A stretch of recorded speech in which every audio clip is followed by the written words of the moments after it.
အာဆင်နယ်ပရိသတ်ရဲ့ဆန္ဒကိုစန့်ကျင်ပြီးဂျိုကာရက်ထက်ဆာကိုကိုပဲပိုခေါ်ယူချင်နေတဲ့အာဒီတာပရိသတ်များလုံးပဲမင်္ဂလာများတနအိုင်ဘတ်ကွန်ရှီကော့စပေါ့ဧရိယာကနေပြန်လည်ကြိုဆိုလိုက်ပါတယ်အာဒီတာကတော့အာဆင်နယ်အသင်းပရိသတ်တွေနဲ့အသင်းအားကစားဒရိုက်တာဘာတာရဲ့ဆန္ဒတွေကိုမျက်ကွယ်ပြုပြီးဂျိုကာရက်ကိုပြစ်ပယ်ကဆာကိုကိုပဲရအောင်ခေါ်ဖို့ဆုံးဖြတ်လိုက်ပါပြီဒါအာဒီတာရဲ့ဆန္ဒဖြစ်ပြီးအသင်းဘုတ်ဖွဲ့ကလည်းလာရောက်ခဲ့တာမို့ဆာကိုဟာအာဆင်နယ်အထိဆုံးပြစ်မှတ်ဖြစ်လာတာဖြစ်ပါတယ်အာဒီတာအတွက်လာမယ့်ရာသီကလောင်ချေးကြီးတဲ့ရာသီပါပရိသတ်တိုင်းကဖလားမဖလားဖြစ်နေပြီဖြစ်တယ်လို့သူကိုယ်တိုင်ကလည်းဖလားရကိုရမယ့်ရာသီလို့ဝန်ခံထားပါတယ်ဖလားလက်မဲ့သာတက်ဖြစ်ခဲ့ရင်သူတီဆောင်ထားတဲ့အာဆင်နယ်ကိုတခြားသူလက်ထဲမှာမြင်သွားရနိုင်ပါတယ်အာဆင်နယ်ဒရိုက်တာပါတာရောဂန်နာပရိသတ်တွေကပါတပွဲတကိုးနှုံးထက်ကျော်လွန်အောင်သွင်းပြနေတဲ့ဂျိုကာရက်ကိုလိုချင်နေတာပါဂျိုရက်ကလက်ရှိမှာအသက်26နှစ်အရွယ်ရှိတဲ့ကစားသမားမျိုးဖြစ်ပါတယ်။သူ့ရဲ့ပြောင်းရွှေ့ခြင်းကပေါင်55တန်းဝန်းကျင်ရှိနိုင်ပြီးဒါမများပေမဲ့မနေပါဘူး။တိုက်စစ်မှုဖြစ်ပေမဲ့သူ့ရဲ့အားနည်းချက်ကခေါင်းတိုက်တာပါပဲ။အေရီယန်ဂျူရန်ဝန်းကပေါ်တူဂီလိုနေရာမျိုးမှာတော့24ရာခိုင်နှုန်းအထိပဲအောင်မြင်ထားပါတယ်။ပရီးမီးယားလိလိုလူကောင်ကြီးကြီးခံစစ်မှုတွေကြားမှာဒါဟာရုန်းကန်ရနိုင်တဲ့အချက်ပါ။ဂျိုကာရက်ဟာကိုရီများနေပေမဲ့သူရင်ဆိုင်နေရတဲ့ခံစစ်ကစားသမားတွေဟာပေါ်တူဂီလိကဖြစ်ပါတယ်။ဒီအချက်တွေကအာဒီတာအတွက်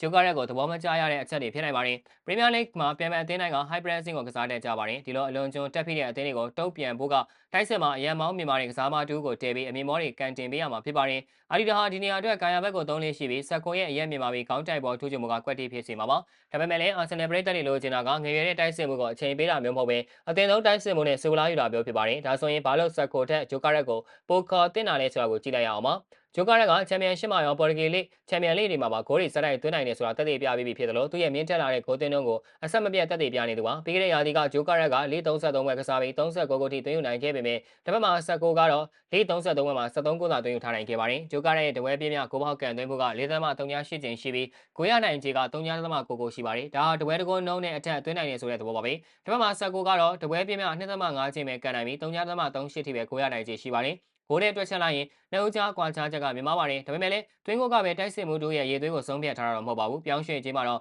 ဂျိုကာရဲ့အတွက် Sporting Lisbon ကပေါင်55တန်းလောက်နဲ့လက်ခံနိုင်ပေမဲ့တစ်ဖက်မှာတော့ RB Leipzig ကတော့ဆက်ကိုအတွက်ပေါင်62တန်းထိတောင်းဆိုထားတာဖြစ်ပါတယ်ကျန်းခိုင်မှုပိုင်းမှာတော့ဂျိုကာဟာနောက်ဆုံး200ဒီမှာကလပ်အသင်းအတွက်ပွဲ100နီးပါးကစားထားနိုင်သူဖြစ်ပါတယ်ဆက်ကိုကတော့တရားနဲ့ပတ်သက်လာရင်စိုးရိမ်စရာတွေတော့ရှိပါတယ်ဆက်ကိုကငယ်ရွယ်သေးပြီးပါရဘီနဲ့အလားလာကောင်းနေရှိနေပေမဲ့အသင်းသုံးအတွက်ဆိုရင်အာဆင်နယ်အတွက်ဂျိုကာကပုံမက်လောက်စရာဖြစ်နေပါဒါပေမဲ့အာဒီတာကတော့ဆက်ကိုရွေးလိုက်ပါပြီအာဆင်နယ်အနေနဲ့ဘယ်ထောင်ပန်ကနေဂုံးသွင်းနိုင်တဲ့ရိုဒီဂိုနီကိုဝီလီယန်တို့လိုကစားမမျိုးကိုထပ်ခေါ်မယ်ဆိုရင်တော့ဆက်ကိုခေါ်ခဲ့တာဟာလက်ခံပေးလို့ရပါတယ်ပရိသတ်တွေရဲ့ဆန္ဒကတော့ဂျိုကာရမှဂျိုကာရပါပဲအာဒီတာကတော့အများနဲ့တယောက်စန့်ကျင်ပြသွားခဲ့တာဖြစ်ပြီးဒီအတွက်တာဝန်ယူမှုတာဝန်ခံမှုကသူ့စီမှာရှိနေမှာဖြစ်ပါတယ်ဟုတ်ကဲ့ပါဗျာဗီဒီယိုလေးကတော့ပါပဲနောက်နေ့မှာလည်းအားကစားနဲ့ပတ်သက်တဲ့သတင်းကြားတွေကိုတင်ဆက်ပေးသွားမှာဖြစ်တာကြောင့်ကျွန်တော်ရဲ့ page တွေကို like and follow လုပ်ပြီးဒီဗီဒီယိုလေးကိုလည်း share ပေးကြပါအောင်လို့ပြောရင်းနဲ့ညီကုန်းချော်လိုက်ရပါတယ်ခင်ဗျာ